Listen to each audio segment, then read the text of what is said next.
Hey everybody, welcome to Leon's Chainsaw Parts and Repair. I am working on Williams Custom Super 2. And the first thing you're going to notice is my ham of a daughter right here. Wave to the camera, Katie. Alright, there you go. You said hi. Thank you. It's the wrong color. This is a custom Super 2. This is going to get its own paint job. It's the metallic blue that I use for the early 60s saws. So, ordered a kit from Sugar Creek, and I realized, you know, I have never done a review of Sugar Creek's decals for you guys, and they are good. They're quite good, actually. Now, they're not 100% the same as the originals, but they're close enough that if you're trying to restore a saw where there are not decals out there available ever, Joe's decals are top notch. I'm going to show you a Super 2 starter decal. I tend to save these things even if I do a repaint. This is the one that came off of Williams' saw, and you can see that it's still in pretty damn good shape. There are plenty of times I'd have reused a decal like this. You can see that they're kind of a foil-backed, I don't know, that's almost like rubber cement, maybe a little more tough, but came off easily enough I could easily put this back on. And I'm going to show you that with one of these other ones. But we'll compare for a second.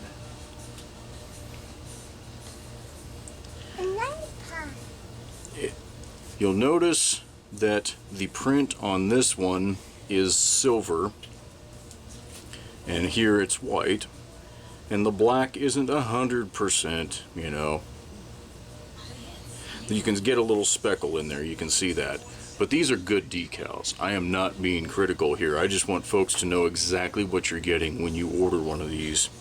So the starter, I mean, that looks pretty good. The only other difference is this super lettering is actually raised here, and clearly that would be very, very tough to reproduce without some expensive machinery. So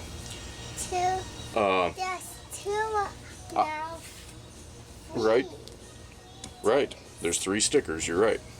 Now, another reason to save your old decal if it's not totally roached is the ones you get from Joe aren't going to have this notch right here, and you do want to cut that out because there's reliefs on the starter, little pieces of casting that help you align this so that it's the right clock position. So, alright, you little youngster, out of my chair. Clean blue.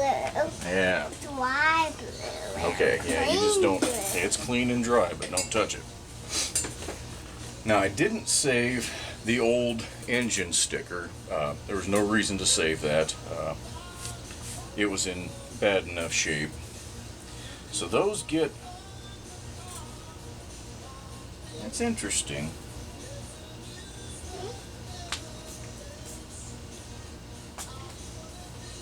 I'm going to have to look at... Katie, will you back up? I'm going to have to look at Super 2 that I just put away. The engine sticker looks really good here. I guess the UT is going to get mounted up above here. Joe's kits include a new serial sticker, but obviously it's not printed. So I saved the old one on purpose because I want that data. I want the right sticker on here, and I can reuse this. I'll show you guys how. So that's the original. This is the one that comes with the kit, and obviously they changed these down through the years. There, I think that's focusing. You can see you've got the Homelite Textron printed up here, UT serial number. So it looks slightly different than the one I pulled off. Not a huge deal. Caitlin, please, back up. So the way that we're going to handle this is I'm going to use a little bit of super glue on this old UT sticker in order to get it in place on here, and once that glue dries, these decals are all going to get clear coated in. William did want the vinyl coated. These are the highest end ones that Joe offers. They have the most protection from gas and oil. If you spill gas on this, that vinyl is going to prevent you from running the print and all of that. But I've learned through my restorations, I really much prefer to get the clear coat over the entire saw. You won't have the decals lifting eventually on the edges when you go to clean it off and all that jazz. So I'm going to pull my Super 2 down out of the attic and look at the exact layout here and make sure I get this 100% right. But the way this fits around the ignition switch there, looks like we'll be gluing the UT tag somewhere up here. And I think the old one, actually, that's where it goes, right there. So that could make this even easier. I can work this onto the decal before we clear coat it in. So I think that's exactly what I'll do. Yeah. So that's what we're going to end up putting on here. So let me get this prepped, and then we'll get it installed here, and maybe we'll come back when some clear coat's been laid on there.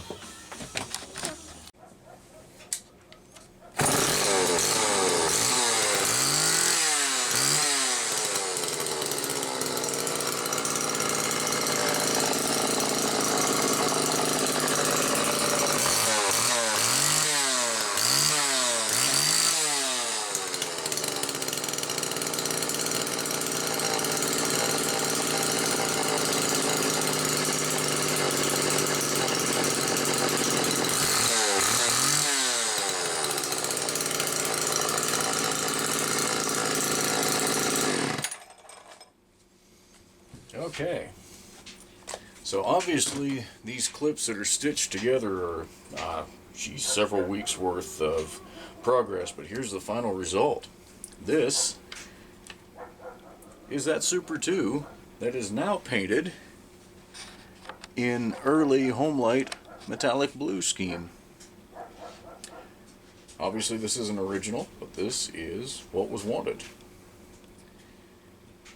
And it came out pretty good. I'm actually quite surprised. I mean, I knew it would look good, but this idea, yeah, pretty damn cool.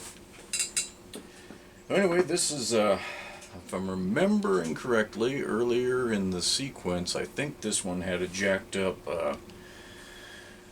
metering lever spring in the carburetor, but I'm not going to bother speculating on that because it doesn't matter at this point. Yeah, here's the end result. Nice custom Super 2, one of a kind. Somebody else out there might have done that, but the odds that they used the color combination and clear coat combo that I used are fairly slim. So, again, if you see this saw running around out there in the woods, this is a unique one.